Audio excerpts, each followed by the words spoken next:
শিলাবৃষ্টির আঘাতে বিধ্বস্ত টেবরিগঞ্জ ইউনিয়নের বিস্তীর্ণ কৃষি জমি। গত শুক্রবার রাতের আকস্মিক এই শিলাবৃষ্টিতে সবচেয়ে বেশি ক্ষতিগ্রস্ত হয়েছেন পেঁপে ও ভুট্টা চাষিরা।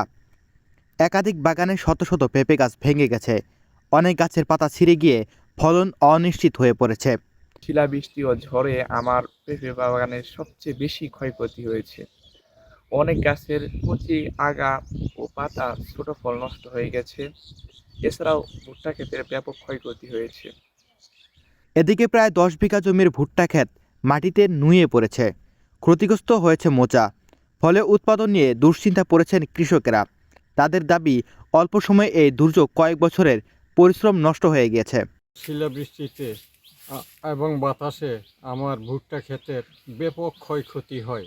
এই ক্ষয়ক্ষতি কাটাইয়া ওঠার মতো সামর্থ্য আমার নাই। কৃষি বিভাগের কর্মকর্তারা ইতিমধ্যে ক্ষতিগ্রস্ত এলাকা পরিদর্শন করেছেন এবং ক্ষয়ক্ষতির তালিকা তৈরি করার কাজ শুরু করেছেন।